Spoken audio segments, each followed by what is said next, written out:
Our next guest is one of the top mortgage lenders in San Diego. Please welcome back to the show from Synergy One Lending, Dale Entrekin, and his special guest from Keller Williams Realty, Leslie Ratliff. Welcome to the show. Welcome back, Mr. Entrekin. Leslie, welcome for the first time to the Thanks for program. having me. A lot of stuff to talk about today. You want to start it with Castle Rock and Santee? Why not? Yeah. Let's start there. I mean, they're building on the side of a mountain, basically. They are. I mean, that tells you right there, because that's not an inexpensive build. That tells you right there the market's hot just by itself. Yeah. Yeah, there's a lot of grading going on there right now. If you drive by, it's a ton of earth movers, and so it's happening and it's coming, and everybody's excited. What's it going to be? What's it going to be? Yeah. It's going to be 415 homes that are going to be in there, and there's going to be 2 entrances from mast going into there. So it's going to be mixed homes. There's going to be some single family and some detached condos as well. Okay. Yeah. So single family detached, condos attached as well, 415 homes. Yeah. Typically when there's a big development like that, especially in a place like Santee, where things were kind of the same for a long time and then it's just blown up over the past 5-6 years even, there's usually a little controversy. Some people are happy about it, some people aren't. Yeah. Do we have that going on? We actually do. Okay. There's a real love-hate relationship with building in Santee right now. There's very little move-up housing for people who love Santee and want to stay there. So they're looking forward to it. But then there's the people that have been there forever and love that small town feel, which it still has. But they really want to keep Santee small and don't want the new building. So it's been a controversy for 10 years. So I've lived there for 26, and when I moved there was nothing. Mm-hmm. It was fields and a Jimmy's restaurant. That was about it.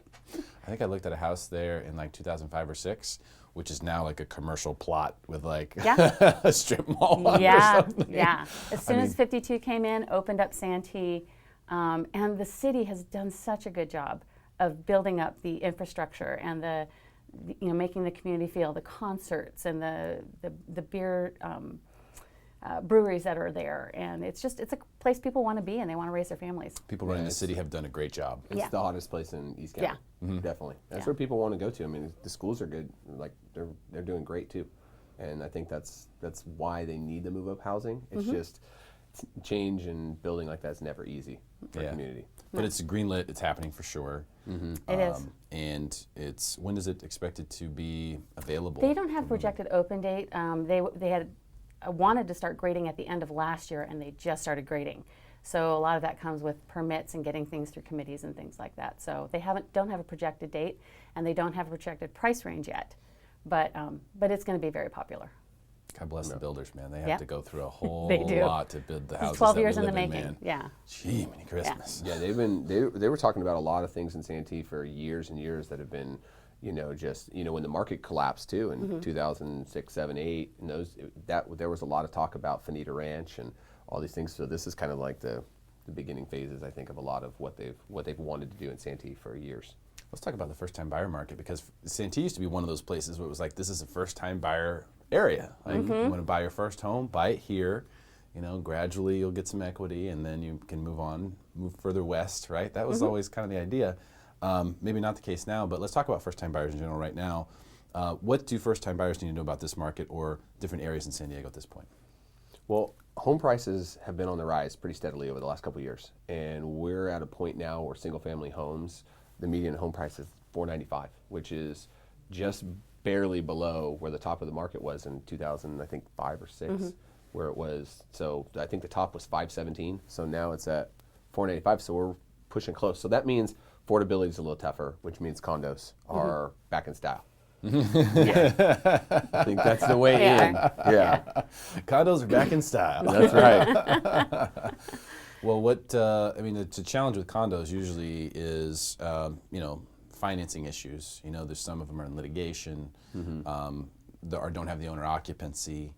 Any advice around that for people? Well, what we've seen when we came through the bust market was that a lot of the condo, issues that came around were through HOA issues, right? So there was some litigation. There was things where people weren't paying their HOA dues, because if you can't pay your mortgage, why are you going to pay your HOA? So what had happened was there were a lot of these HOAs were in flux. They were just changing and in not really balanced as far as budgets go. But now that's all come full circle, and people are buying again. Those condos are doing well, and a lot of homeowners are buying in there. And so the main things that are happening right now is that the government passed a new bill, which is HR 3700, which is directed towards FHA to make condo complexes become FHA approved easier. And FHA allows us to have a lower down payment. And those things right there are going to help first-time home buyers to be able to get into, condos and get into that first home more affordably and I think with more ease. Yeah, that's probably the most frustrating thing with first-time home buyers is helping them understand that just because they have an approval for an FHA loan doesn't mean they can look anywhere. Because if it's not a single-family home, then it's very difficult to tell them, I'm sorry you love this condo, but you can't buy here because it's only cash or conventional. So that's going to open up a lot, which we're really excited about. Yeah, because they're basically trying to make it easier to get that approval. So they're dropping, FHA used to have a threshold that 50% was your limit with owner occupancy, which means that 50% of the occupants in the complex are owners, right? So they're dropping it to 35 to make that approval process easier for the HOA to get that FHA approval, which then obviously attracts more buyers, which attracts more interest in the complex itself. So that makes sense. What advice would you have, Leslie, for first-time buyers in this market right now? What I would say for first-time home buyers is to first sit down with a real estate agent so you can understand the market and get connected with a really good lender. Most agents have lenders that they work with, but I've been working with Dale, and he's been so great at helping. 50% of my business has been first-time home buyers this year, and he's been so great at getting through those ones that are just a little bit tricky. Every situation is different, so they need to understand their situation and exactly what they're qualified for. So that's the first thing. And then to really understand the market. I know that when I do a buyer's consultation, we go over what the current market is. And here's what it looks like. And I know you think you're going to be the one person that gets that single family home for $350,000 with everything you want. But let's talk about reality, and let me show you what's on the market, and let me show you what the market's doing. You can get it in Phoenix. You can get it in Texas. It's there. It's just not in San Diego. Yeah. So yeah. So so I think that's the most important thing is to find out what you're qualified for and to understand the market. And with first-time home buyers, it's so important to know who's speaking into their lives at that moment and what advice they're getting, because sometimes it's wrong if they're not with a good real estate professional. Yeah, totally agree. And I think that you hear the condo markets heating up again and things like that. I think it's also important for those first-time home buyers to really make sure that not only do they get with a good lender like Dale, but that they also don't buy too much house. Right. Get yourself in a comfortable situation. It's very easy to go, well, let's go to the next level. How about the next level? Dale, do you think we could get this much money? Because we really like this house. yeah, Make sure it's within your means. Yeah. That's number one rule. Make sure it's within your means. If that's the case, then you won't worry about fluctuations in the market. If the market has a poor run, you won't care so much about Right. it. If it's comfortable Absolutely. for you. I think that's really, really key. yeah. It's very key. Absolutely. And with condos, it's very important too when you qualify and you get a price that you also keep in mind your HOA. HOA fees. If you're a 350 HOA versus a 250, that obviously adjusts your purchase price. So knowing where you're at with the price based on almost each individual condo on their HOA is key too.